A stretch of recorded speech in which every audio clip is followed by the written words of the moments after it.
Lavar Ball. Okay. First of all, what a horrible human being. Just a horrible human being. I know I'm a bit late to this, but I saw his interview on CNN with Chris Como, and I can't stand Chris Como. I think he's an idiot. I think he's a manipulator. I think he's a horrible person. So for me to be like, this Lavar Ball guy that he interviewed was a horrible person, like this guy's pretty bad. You know, I as much as I don't like Chris Como, I think he should have still showed him respect. He was even mean to Chris Como, and Chris Como was just questioning him. He was just a jerk, you know? So I don't, you know, this is an example of how deep people are willing to hold on to their ideologies, or how stubborn people can be when they don't want to admit when they're wrong about something. This is why I think it's a spiritual battle. At the end of the day, you peel down all the layers. This whole thing that's going on with Trump and the paradigm shift and the awakening, and it's a spiritual thing, because at the end of the day, each individual is going to have to look inside and figure out why they're making the decisions they're making, and maybe admit to themselves that they've been wrong about a lot of things. And this guy can't do it. Like for real.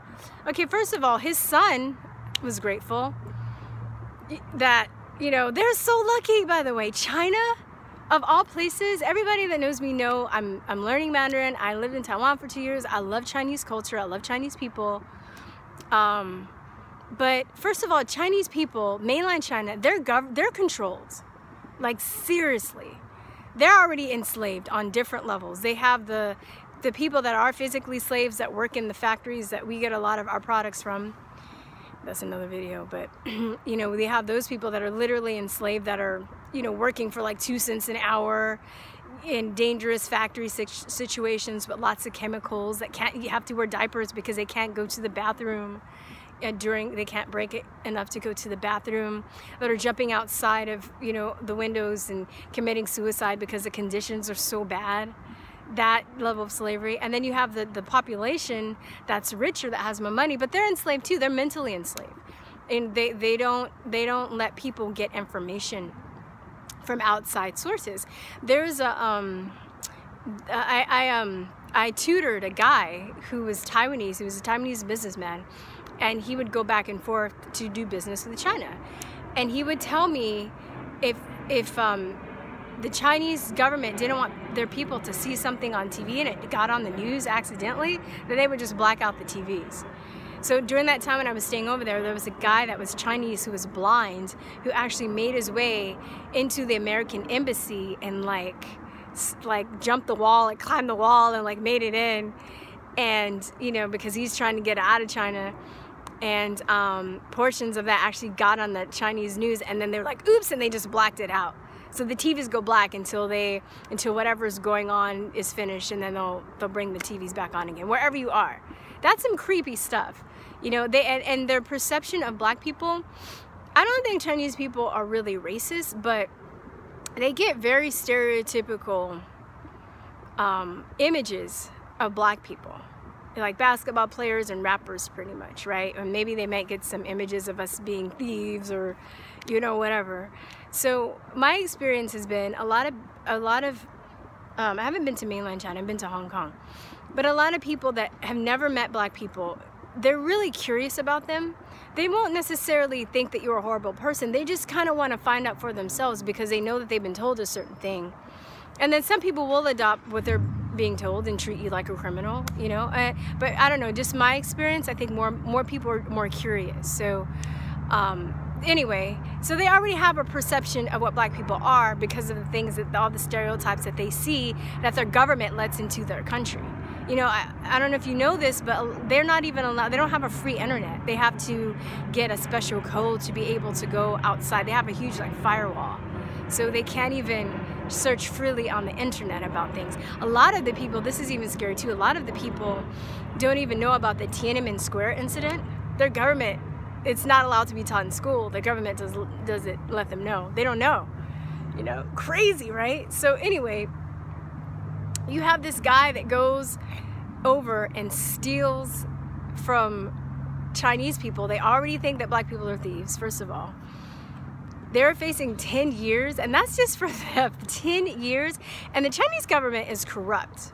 So they can be like, all right, 10 years, and then, you know, he didn't make his bed one night, and they can just decide to slap another 10 years on top of that. There's no guarantee that he would have gotten out at the time that they told him he would.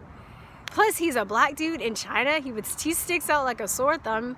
You know, a lot of prisoners would probably resent him for that. He is an attractive guy. He would have had his salad toss a lot. Plus, being in a culture where you don't know the language is scary enough, but being in prison in a country that, plus China, they do they sacrifice, they do what do you call that, organ harvesting. So if any of you guys have seen Shen Yun, it's a dance show it's around town right now. I think it's going to be around in January in Austin. But it's basically, it's a nice show, I've seen it, but it's basically to bring awareness about the Falun Gong and the Falun Dafa practitioners and how their organs are being harvested when they're as prisoners.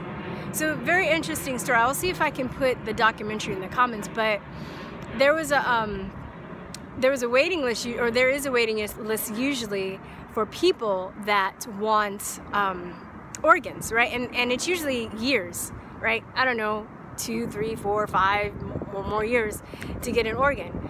So through this company, they were finding out that, you know, people would call and they'd say, oh yeah, you need like a liver, like 2 weeks tops. And they're like, what? So he investigated them through human rights commissions, and they found that because, well, first of all, they were like, how are they able to get organs so fast? This is crazy. So they found out that basically they were harvesting the organs from prisoners in China.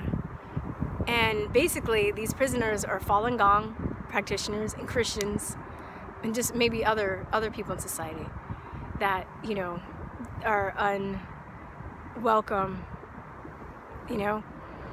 And the Falun Gong practitioners are a threat to the Chinese government.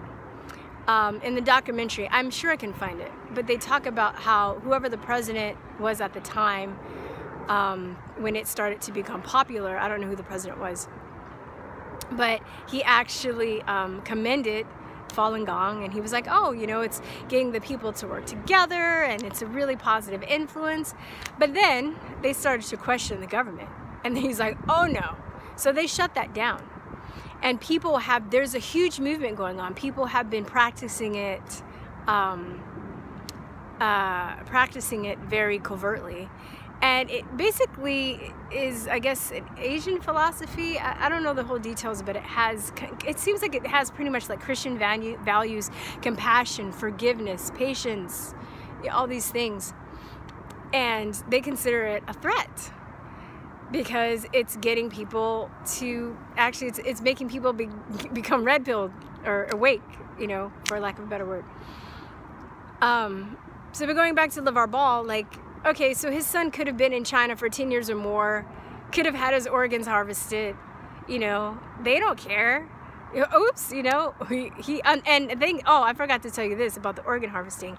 They actually sacrifice a lot of their, or they sacrifice, I guess, all of the people alive. They don't use anesthesia. So they'll, you know, they'll put you in prison, test your blood, get your blood type. When somebody wants an organ, pull your blood out of prison, and then just cut you open, no anesthesia. And a lot of times too, but they'll try and get the practitioners to say that, to denounce Falun Gong or Falun Dafa, and they'll say no. So they'll kill them, and then they'll keep it as, they'll write it down as a suicide, even though they killed them. But they'll say, oh, well, it's a suicide because he had the chance to renounce Falun Gong, but he didn't. So it's a suicide, even though we cut his liver out while he was alive. It's a suicide. So this Lavar Ball dude seems just completely ignorant. And he was talking about like, oh, I grew up in South Central LA, and I experienced more horrible things than that. Well, I grew up in South Central LA too. Get over yourself. I know the difference between respect and not respect, and being grateful and not being grateful. It's not really that hard of a concept, no matter where you grew up. Like, you're a horrible person. I hope your son doesn't take after you. I hope this situation should come up enough to the point where, you know, he's really had to think about some of his values and some of the things that he does. I hope but he seems pretty young, you know. I don't know if he's a good player, but you know, hopefully he'll have a good career ahead of him. I mean, I don't know what to say, man. Like, just some people. I would say some black people, but I'm not so hung up on my race, and I'm even attaching myself to him as another black person, because that dude's a jerk. No matter what race he is, he's just a jerk, you know? This is the shit why the aliens won't come visit us. I'm just saying. Because of people like that. Anyway, okay, I think that's it. All right, guys, I'll talk to you later. Peace and love. Bye-bye. Mwah.